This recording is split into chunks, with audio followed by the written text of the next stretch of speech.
In this video, I'm going to be making a table saw sled. That's something I haven't had a need for before because my old table saw, this one, had a sliding table, and that let me cut panels up to 24 inches wide.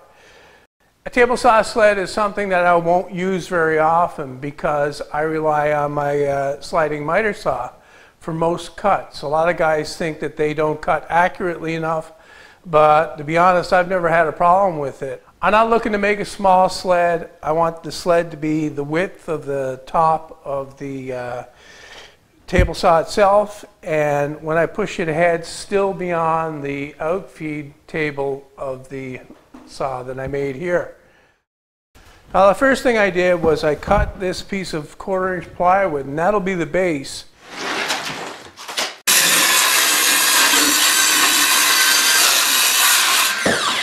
So I'm just going to set my saw for 24 inches. That'll be the length from front to back.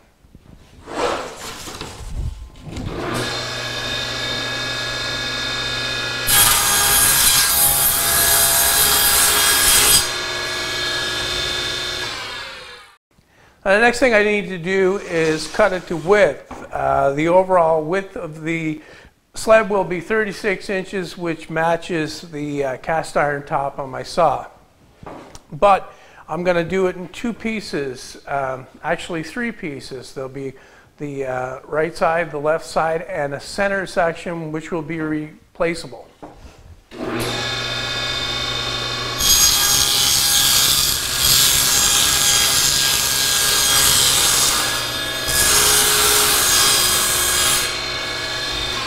Now, the overall width of the side pieces is going to be 15.5, so I'll flip this one around, reset my fence for 15.5, lock it in, and then I can cut this piece and I can cut this piece.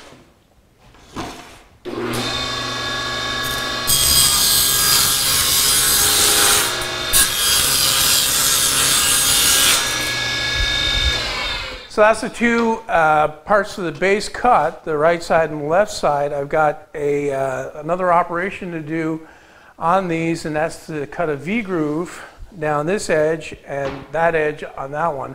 That's for the insert to slide in and lock into place.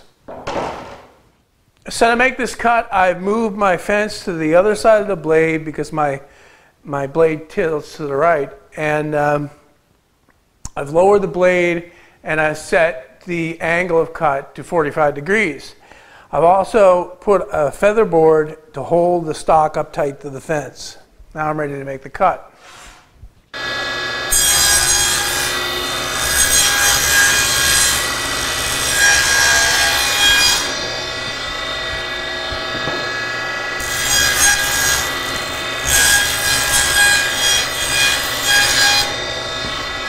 Okay, both pieces are cut. What that gives me is a nice centered V-groove down each edge. And what that does is receives the center panel so it can't move up and down. All right, so the next thing I need to do is cut the insert. The insert has to be cut with a corresponding angle cut on both edges so it slides into that groove. So I'm going to move my fence over about 5 inches and leave my blade tilted at 45 degrees, raise it up so it's just cutting through the plywood, and then I can make the cut.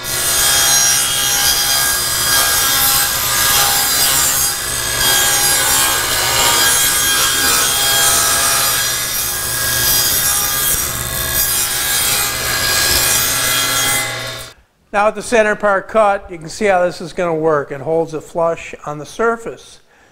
Before I go any further, without changing the saw, I'm going to cut a couple more inserts just to have on hand. Alright, bottom panels are cut and the inserts are cut. I've got 3 in total. If I need to cut them again, what I'm going to do is I'm going to mark the exact dimension, the exact measurement of where my fence is right now on the back of the inserts so that I'll know where to put the fence the next time I want to cut a new one. For the back fence, I'm going to be using plywood. I'm going to be using Baltic birch plywood. I could use solid wood, but I have a problem with getting it straight and keeping it straight. I find that plywood, especially if it's arranged correctly, stays straight no matter what, especially good plywood. So that's what I'm going to use for that. It's going to be a 3-piece build-up. They're going to be 2 upright and 1 across the bottom to keep it straight. And they're all different widths, but basically around 4 inches. So I've got my piece here. I'm going to cut a piece 12 inches wide and cut the other pieces from that.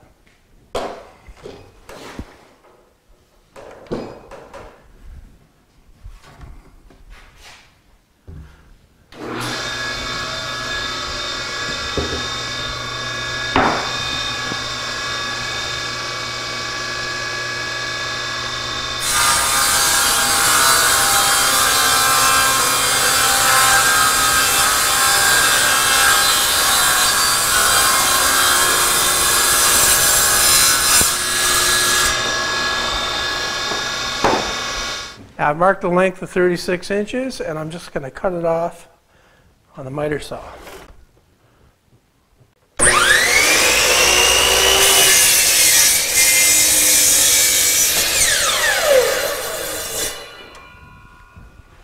First piece I want to cut is the one that goes across the bottom flat, and that's 3 1/4 inches wide.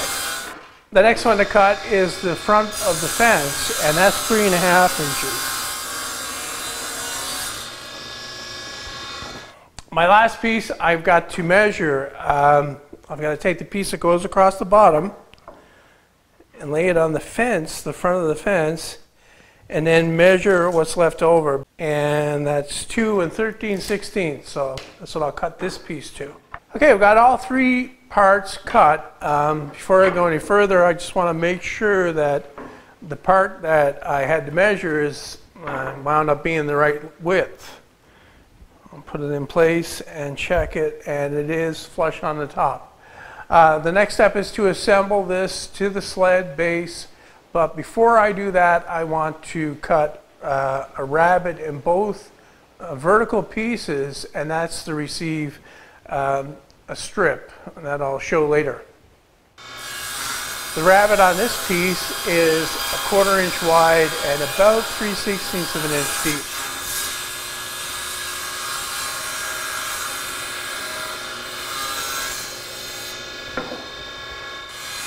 And the rabbet on the other part is 3/8 of an inch wide and 3/16 of an inch deep.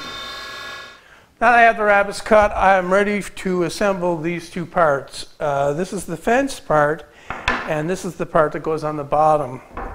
They're just joined with a butt joint with a glue, and I'm using 1 1/2 inch air gun nails. Just going to get some glue along this edge.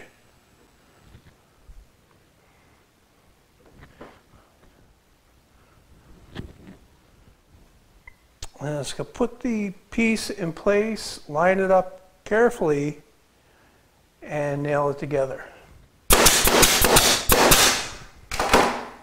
Since the saw will be cutting through this, I have to stay away from the center area with any nails or other metal fasteners. The next thing to do is to glue and nail on the other part of the fence that goes on the back here like this. Now I'm just using 1 1/4 inch nails to tack it in place. I'm going to put clamps on it until the glue dries. Okay, for the next part, I've taken the 3 sections of the base and pushed them tight together and used packing tape to tape them tight together so that they won't come apart. Now I'm going to take the fence and glue it in place. Before I glue the fence on, I'm going to put some packing tape in this area right here, just to make sure that no glue squeezes out and sticks this in place.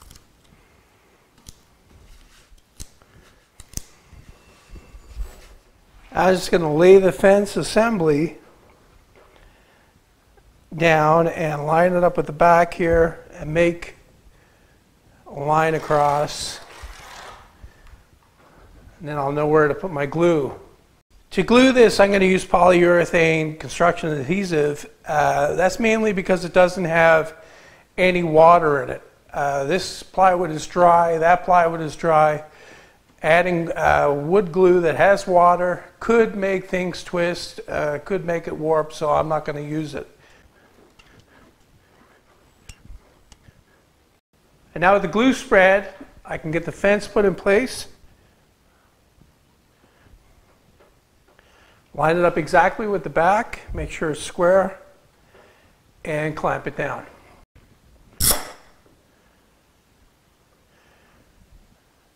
To keep it flat as possible, I'm clamping it down to the outfeed table on my table saw. I take the time now to make sure that it's still square.